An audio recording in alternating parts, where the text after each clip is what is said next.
Hello à tous et bienvenue dans un nouvel épisode de Pop Thérapie. Aujourd'hui, on est en format mini-pop et je suis toujours accompagnée d'Anaïs. Hello à tous!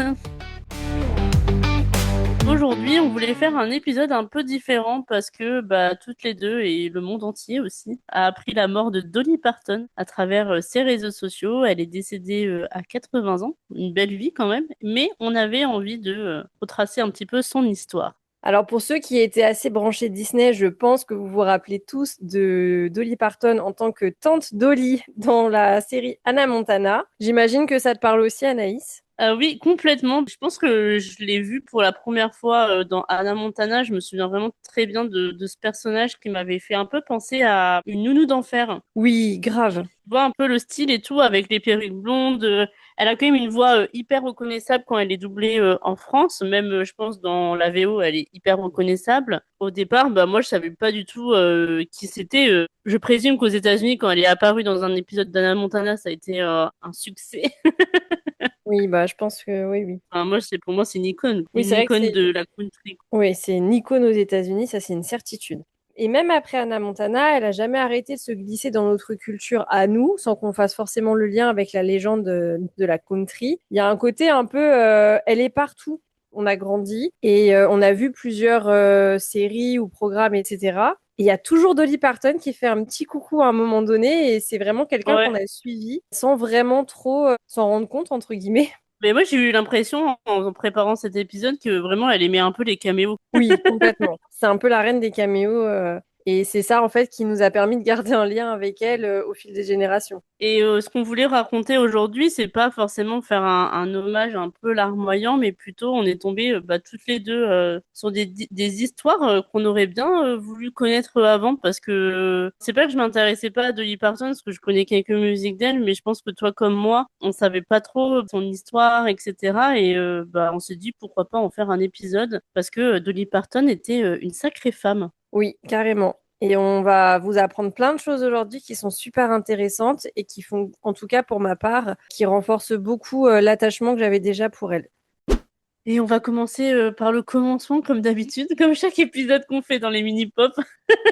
On place toujours un peu le contexte, parce qu'avant de parler de musique, faut vraiment s'arrêter, je pense, quelques minutes sur d'où elle vient, parce que c'est vraiment ça qui va façonner tout le personnage derrière.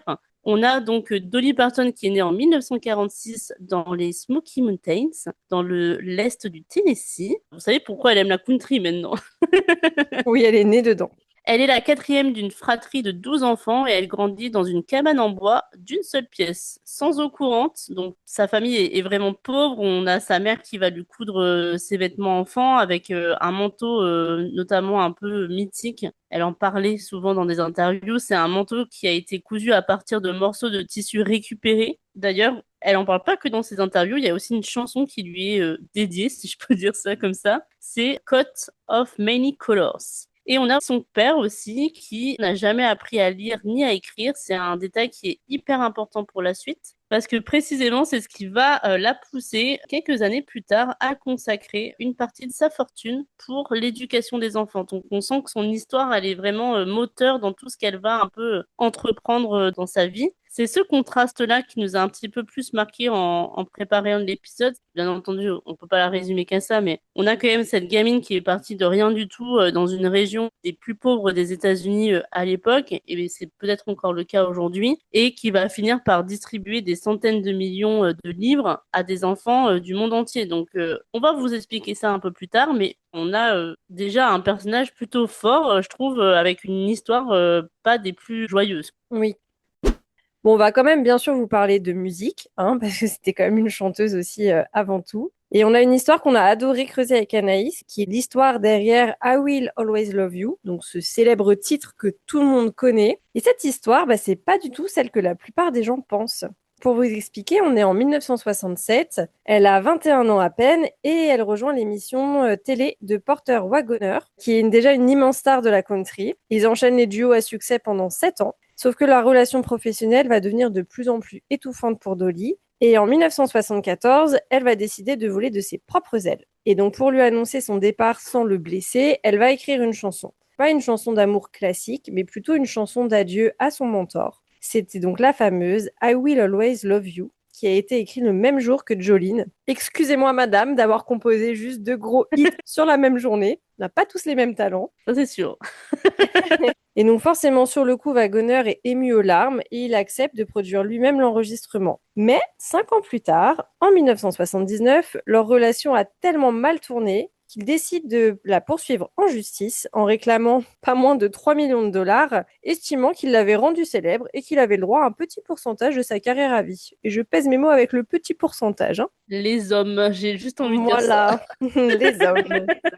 Et c'est là où elle a été bluffante, justement. C'est ce qu'elle racontait elle-même dans son autobiographie. Elle aurait sans doute pu gagner ce procès devant un tribunal, mais pour épargner à son mari et à sa famille un long combat judiciaire, elle a préféré régler l'affaire à l'amiable pour environ un petit million de dollars. Ça fait toujours rire les sommes qu'on dit dans les épisodes Ouais, parce que vraiment, on n'est pas sur une bah, question de genre 30 100 balles, euros quoi. ou de même Ouais, pas. c'est ça. Tu demandes 3 millions? Bon, ok, on va faire ça à l'amiable, je vais te filer que 1 million si ça te va. Sauf qu'à ce moment-là, bah, malgré son statut de star, elle n'a pas du tout cette somme sous la main et elle rassemble malgré tout cet argent jusqu'au dernier centime parce qu'elle voulait prouver qu'elle payait toujours ses dettes. Je sais pas comment tu vois ça, Alvin, mais vraiment, on est sur une femme de principe. Dès le Oui. départ, elle est vraiment droite dans ses bottes et elle veut vraiment montrer que Droite dans elle ses peut être Santiago. ouais, dans ses Santiago, en effet. On est quand même à une époque, parce qu'on est dans les années 1960, donc la libération de la femme, on n'y est pas forcément encore à 100%, je pense. Et on est sûrement dans une industrie de requins, et encore plus pour les femmes. Et je trouve qu'elle a déjà ce truc un peu avant-gardiste de dire un peu, allez vous faire foutre les mecs. Ouais, carrément. Et ça fait bien la suite avec que je suis en train de raconter, le petit fil conducteur de qu'elle va dire vraiment aux mecs d'aller se faire foutre. Oui.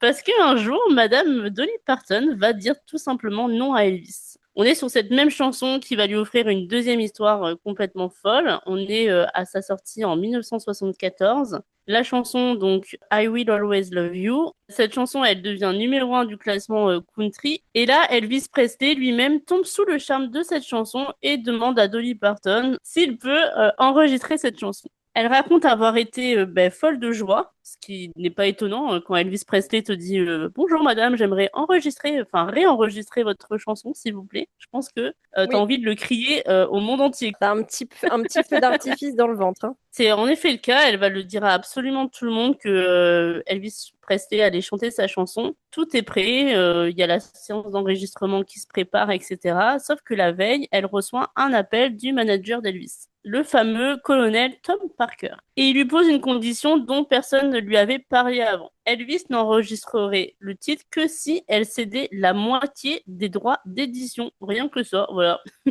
Dolly Parton, elle va lui mettre un gros stop à notre cher Elvis. Genre un truc net.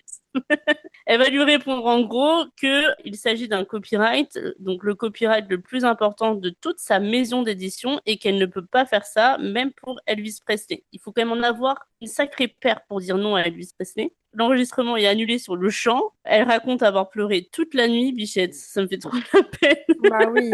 T'imagines l'opportunité de dingue? Franchement, je pense qu'à l'époque, n'importe quelle personne aurait cédé sous cette condition en se disant c'est pas grave, c'est Elvis, je le fais quand même. Et elle est restée vraiment, encore une fois, ancrée dans ses principes et elle est passée à côté de cette opportunité. Ouais, de fou. En fait, elle voulait tellement entendre la voix d'Elvis chanter ce texte, mais elle avait aussi compris à ce moment-là de sa vie qu'il fallait vraiment garder le contrôle sur ses propres chansons.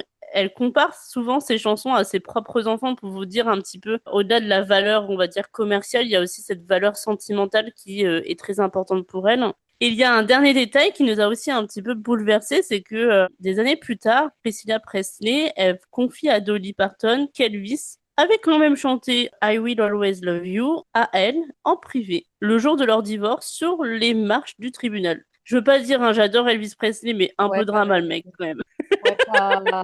Ouais, oui, mais bon. Là, c'était un personnage, hein, Elvis Presley, hein. Moi, j'adore sa Ouais, musique. Après, je sais pas si j'aurais aimé boire un café avec lui ou le marier, hein, mais ouais. Bah, surtout que je pense qu'on était peut-être pas assez jeunes pour être mariés avec lui, mais.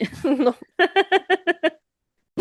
Et justement, ça va faire lien avec ce que je vais dire, donc ce que tu es en train de nous raconter, parce que son refus face à Elvis va se révéler plutôt visionnaire, parce que cette même chanson va connaître un tout autre destin, celui qu'on connaît tous finalement, presque 20 ans plus tard, grâce à Whitney Houston, bien sûr. Donc en 92, Whitney Houston tourne le film Bodyguard, qu'on connaît tous, aux côtés de Kevin Costner. Et c'est justement lui qui va lui suggérer la chanson en lui faisant écouter une ancienne version qui a été faite par Linda Ronstadt. Et c'est aussi Kevin Costner, toujours, qui insiste pour que Whitney chante le tout début du morceau complètement a cappella, sans aucune musique. La maison de disques, elle, trouvait ça beaucoup trop risqué et Kevin Costner va finir par les convaincre et leur faire comprendre qu'il faut lui faire confiance et que ça va super bien marcher. Et je pense qu'il a eu raison. Ouais, une bonne intuition, ce petit Kevin Costner. Ouais, carrément. Donc pendant ce temps-là, en apprenant que l'équipe de Whitney travaillait à partir de la version donc, de Linda Ronstadt, Dolly Parton, elle, de son côté, va appeler le producteur David Foster pour lui donner le dernier couplet original qui manquait à ce moment-là pour cette version. Résultat, la version de Whitney Houston reste 14 semaines numéro 1 aux États-Unis, ce qui était forcément un record à l'époque, et devient l'un des singles les plus vendus de tous les temps. On est quand même sur une chanson, mais ultra mythique, hein. Peut-être j'ai zéro culture musicale, mais pour moi, cette chanson, c'était une chanson de Whitney Houston. Jamais j'aurais parié que c'était une chanson de Dolly Parton. Alors, Bah je ouais. sais pas si c'est parce qu'on est en France et du coup, on n'a pas du tout cette era un peu country que les États-Unis peuvent avoir et que aux États-Unis, ils étaient là, ok, c'est juste une reprise. Mais pour moi, c'était une chanson originale de Whitney Houston, hein. Pareil, et je pense qu'on n'est pas les seuls à penser comme ça, hein. Mais voilà, derrière, on a donc Dolly Parton qui est aux commandes de tout ça. Et grâce à ça, elle va toucher environ 10 millions de dollars, voilà, de droits d'auteur, rien que dans les années 90. Et ce qu'elle va faire de cette somme d'argent est assez révélateur du fait qu'elle va devenir quand même une sacrée femme d'affaires, parce qu'elle va décider de placer une partie de cet argent dans un grand complexe de bureaux à Nashville. Et je pense que ça en dit long sur la suite et sa façon de gérer ses finances. Mine de rien, c'était une femme d'affaires qui a mis du temps à se faire prendre au sérieux, on se doute bien, dans une société peut-être un petit peu misogyne. Un petit peu, oui. Comme tu le disais, ben, on connaissait pas trop ce côté, on va dire, femme d'affaires et qui, d'autant plus, était pas souvent pris au sérieux, mais on se rend compte que dès 1966, avant même d'être une star, elle fonde avec son oncle sa propre maison d'édition musicale qui s'appelle Owipar, justement pour garder les droits de ses propres chansons. Moi, je suis épatée de ce truc un peu avant-gardiste. Alors moi, je le vois un petit peu par le prisme de Taylor Swift qui a dû récupérer ses masters bien plus tard. Elle était vraiment, elle avait un temps d'avance. Puis on est fin des années 60, hein.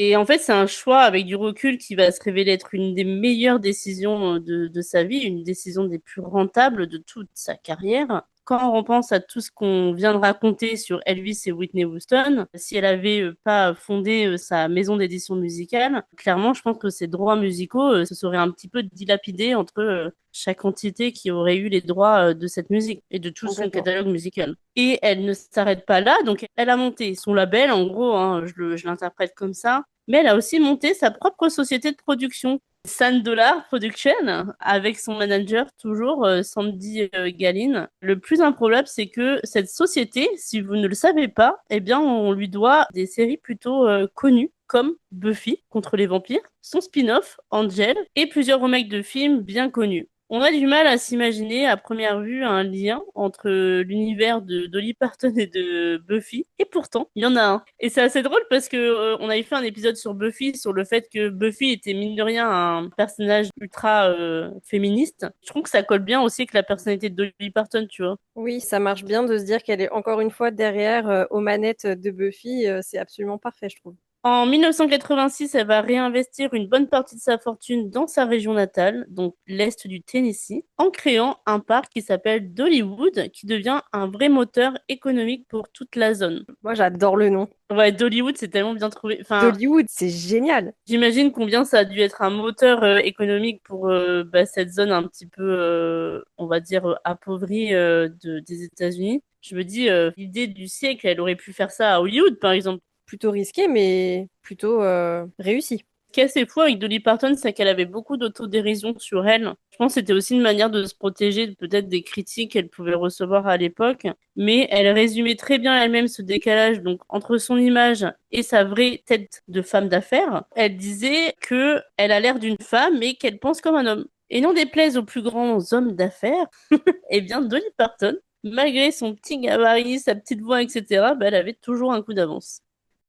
Et on va arriver dans des années un petit peu plus récentes. On va essayer de vous expliquer un petit peu comment les nouvelles générations ont pu découvrir Dolly Parton. Je pense qu'on en fait forcément partie, hein, parce qu'on n'était pas là dans les années 60. On n'est pas si vieux que ça, Elvin. Non, c'est vrai, finalement, enfin un épisode où on se sent pas si vieille. Pour commencer, bien sûr, on a fait un épisode dessus, mais on a eu la série Glee en 2011, où le personnage de la coach Beast chante la fameuse chanson Jolene dans un épisode devenu culte pour tous les fans de la série, comme beaucoup d'épisodes, j'ai envie de te dire. Une performance qui était hyper émouvante, qui fait découvrir le titre à toute une génération qui ne connaissait pas forcément l'original.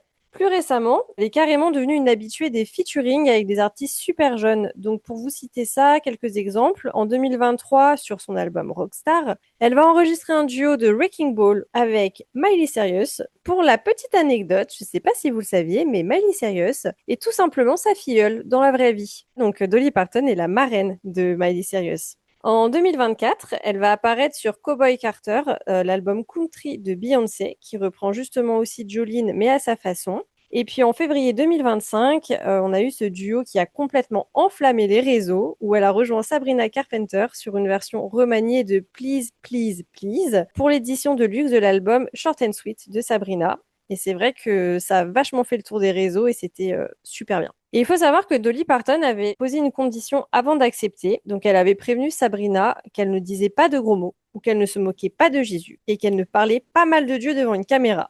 C'est trop mignon, tu vois. Genre, ces conditions à Dolly Parton, elles sont tellement douces, je trouve, comparées aux conditions de Elvis Presley à l'époque, par exemple. Résultat de tout ça, les paroles un peu crues de la chanson originale ont été un petit peu adoucies pour l'occasion, pour faire plaisir à notre petite Dolly. Sabrina Carpenter avait justement à l'époque partagé son enthousiasme sur les réseaux, disant qu'elle pourrait presque passer pour des sœurs. C'est vrai qu'on avait les deux petites blondes pépettes, un peu Ouais, de paillettes, fou. etc. Et justement, par rapport à l'annonce du décès de Dolly Parton, Sabrina Carpenter lui a rendu un hommage super émouvant en disant qu'il n'y aurait jamais quelqu'un d'autre comme elle. Ce qui est assez beau, c'est que même à plus de 75 ans, elle n'a jamais arrêté d'aller chercher les artistes de chaque nouvelle génération, plutôt que de rester enfermée dans la nostalgie de sa propre génération, si je peux dire. Et elle a toujours voulu interagir avec les nouvelles personnes, les nouvelles pop stars, etc. Et c'est justement pour ça qu'elle a toujours été dans notre paysage audiovisuel et qu'on a Ouais, pu de fou, continuer à la c'est sûr. suivre. Puis moi, je suis pas convaincue que ce soit elle qui cherchait les featuring, mais plutôt les jeunes artistes qui allaient la chercher. Oui, et je pense qu'elle a toujours accepté avec grand plaisir. Ouais. Et moi, la première fois que j'ai entendu Jolene, c'est pas dans Glee pour le coup, c'est dans Beverly Hills parce qu'on a un personnage qui fait de la chanson et qui reprend le titre Jolene. Donc, c'est le personnage Adriana pour ceux qui avaient suivi l'époque de Beverly Hills, le remake.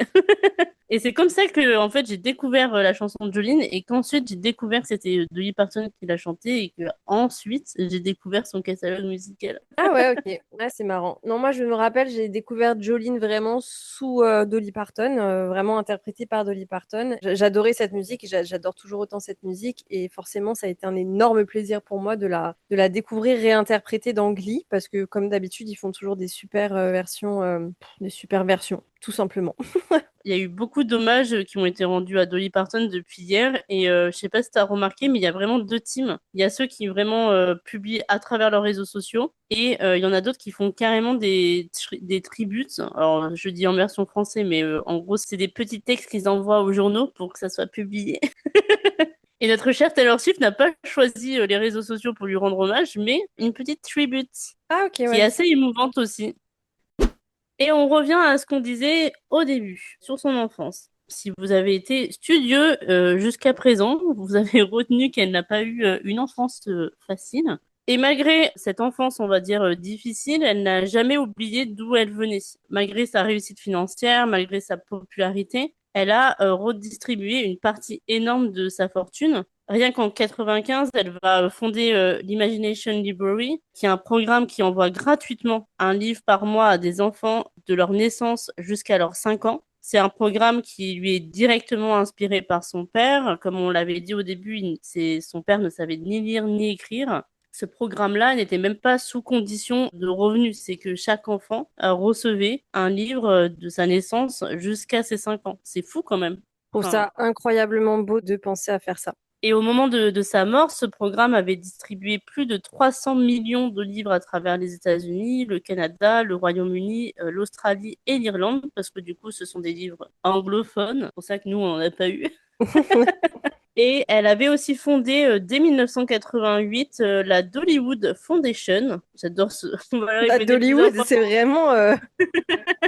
Et qui offre des bourses d'études aux jeunes de sa région natale. Et plus récemment, elle avait fait don d'1 million de dollars au centre de recherche de Vanderbilt, qui a directement contribué au développement du vaccin contre le Covid-19. Le cœur sur la main, quoi, j'ai pas d'autres mots. Et pareil, à sa demande, sa famille a précisé qu'au lieu des fleurs pour ses funérailles, les dons devaient aller directement à l'Imagination Library. Et ça prouve bien que jusqu'au bout, elle est restée connectée et reliée à ses propres valeurs et droite dans ses Santiago, comme dirait Elvin.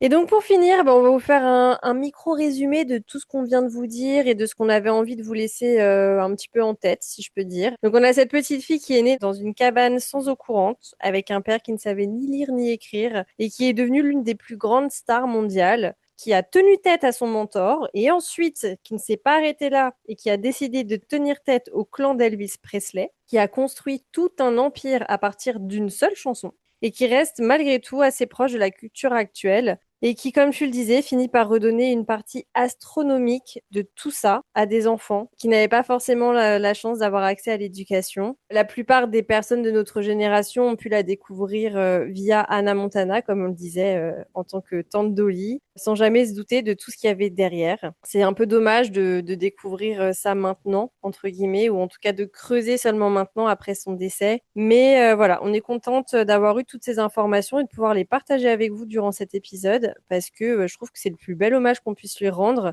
Ne pas seulement se souvenir de sa voix ou de son physique ou des paillettes, etc., mais surtout de tout ce qu'il y avait derrière et d'à quel point c'était une femme extraordinaire, notre Dolly Parton. Ouais. Il est temps pour nous de clôturer cet épisode. On espère que ça vous aura plu. Bah, c'était cool hein, d'apprendre plein de choses et de se rendre compte que, comme on l'a dit, c'était pas juste une petite nana blonde avec une petite voix douce. Elle avait du tempérament. On a vraiment une main de fer dans un gant de velours et je trouve que c'est un peu inspirant pour nous en tant que femmes de se rendre compte que parfois tenir tête et rester droite dans ses Santiago, ça va vraiment rester dans ses Santiago. Eh bien, ça paye et c'est pas forcément synonyme de sacrifice. On se retrouve la semaine prochaine pour un nouvel épisode. Sur ce, on vous souhaite une bonne journée, après-midi, soirée ou nuit, parce que j'ai appris il y a pas longtemps qu'il y a des gens qui nous écoutent la nuit. Bah, bonne nuit les couches tard. Et sur ce, on vous dit Ciao! ciao!